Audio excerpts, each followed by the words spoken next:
So my name's Harry, I run a cold email B2B lead gen agency, and this is our free school community, The Accelerator. We're going through and answering questions every single day that you have around deliverability, cold email, client acquisition, anything agency related. So we're back again with a video today, and we've got a question from Malak. So this is, hi Harry, have you found a more cost efficient way compared to using Clay credits to get the names of decision makers like CTOs, HR, etc.? What reply rates are you usually getting when you target active job listings and present a candidate that matches job listing? Okay, so this is more a recruitment specific one. And for those who follow my main channel, you may also know that I work in the recruitment industry and I do a lot of client acquisition stuff there. So I'll address both of those questions. The first one is I wouldn't actually use Clay, in all honesty, to get like the email addresses and stuff of the CTOs, the hiring managers or HR people or whoever you're going after, right? Clay is a pretty expensive way to do it. If you're not familiar with Clay, it's a really good outbound tool to help you build like targeted lists for contacts, but it's pretty expensive. Like you're looking at, this is for monthly, at least $150 a month for 2,000 credits, all the way up to $800 a month if you want to pull a lot of credits, right? So it can get very, very expensive. The way that I would actually get these lead lists initially and then enrich it is by starting with Apollo data, right? So if we go into a document, let's just open one up, go into daily updates here, and I'll show you what the process should actually look like instead of just going straight on to Clay. So just wait for this to load. Cool, this is some other updates that I had on here. Let's create a space. Let's get the pen out. Cool, right, so instead of just going for step one being Clay, I'll zoom out a little bit.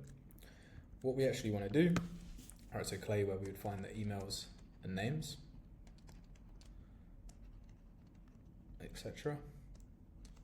Right, we don't really want to do this, okay? What we want to do is step one, start with Apollo.io, right? What most people don't know is Clay will pull from LinkedIn and Apollo will pull from LinkedIn. Pretty much every B2B database will pull from LinkedIn anyway, so you might as well use the most cost-effective one to get the data, unless your market is really, really tight, right? So if your TAM, your total addressable market, is under, say, 1,000 leads, then I probably would use Clay to do this, just because you're going to need to get the maximum data coverage possible, right? But if your TAM is over 1,000 leads, like 1,000 plus, then I'd probably use Apollo to do this, just because it doesn't matter if you don't collect every single email address in the whole market. You can rely on a lot more scale to actually see the results, right? So I build your list on Apollo.io, which, by the way, you can use the free plan to do so. And then what I would actually do is, instead of exporting it from Apollo, I'd then put it into Apify, an Apify scraper, which will then scrape Apollo to get the data. This costs $1.20 per 1,000 leads, okay, per 1,000 leads. So instead of using all those credits to get the email addresses and the LinkedIn URLs and all the things of the key decision makers in Clay, you can do it extremely cost effectively using an Apify scraper to scrape your Apollo. So what you do is you build your Apollo search in Apollo on the free plan, export the URL, basically take the URL like this, boom, copy and paste into Apify, and it will scrape and run that data for you. There's also other ones like called Export Apollo, these sorts of things that can scrape for you, but Apify is going to be the most cost-effective way to do it, right? Once you have that data, then if you want to enrich it, then you can put it into Clay. Then all you're paying for on Clay is the actual enrichments themselves, right? You're not paying for the actual data, you're not paying for the email addresses, because you already have that from Apify, right? You've already scraped the Apollo search. So you don't need to worry about finding the names of the decision makers and CTOs, HR people, for example, in Clay. You can do that all in much more cost-effective databases like Apollo and Apify. Then if you're looking for specific things like you want to create personalized first lines, you can do that in Clay. So personalized lines, or let's say you want to find open jobs, you can also do that in Clay. So these are all the sort of like, I guess, personalized bits about the campaigns. We can add that in Clay itself. So we don't need to build everything in Clay. We just really use Clay for the enrichment. So if we zoom out a little bit, we can use this first sort of two steps, right, for list building. All right, so this is my list building process using Apollo and Apify. And then this process is actually more called the enrichment process. Right, so enrichment. So we've got list building and enrichment. Enrichment is the bit that's going to get all of the extra data that we can use in our campaigns. So hopefully that answers the first part of your question, Malak.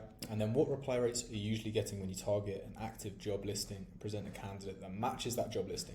So this is talking obviously about this part here, so open jobs, right? So this is more so for the actual recruitment function. And this is just speaking from my experience in the recruitment market. So if this is a market either that you're in or you're looking to get into, this should provide some context on the recruitment market itself. Now, the biggest thing that makes the difference, honestly, if you're in recruitment, truthfully, is the niche that you're selling to, right? So, for example, you have two sides of the spectrum. You have, let's say, tech. You're in tech right now. It's very, very difficult to get replies. So your reply rate will be substantially lower in tech than something, for example, let's say like construction. Sorry, I don't know why my pen's bugging out today. Let's try this again. Construction. Okay.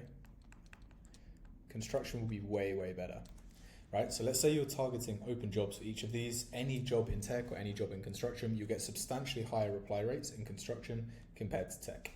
If you're presenting a candidate, this will be what I call an MPC campaign. So it's actually called like most placeable candidate, right? And you just basically present a shortlist, or not a shortlist, but a few bullet points about a candidate that matches the criteria of the job that we're going after, and pitching that to the company in case they're in need of that.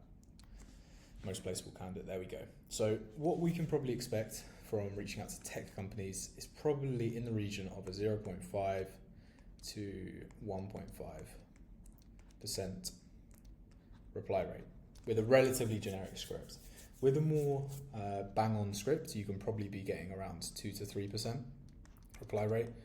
And when I say bang-on, I mean like better AI prompting to make it more personalized about the open job. But I think you're probably going to be looking at this with like, this is with low personalization. And then you can see what makes most sense for you based off your budget, etc. So low personalization.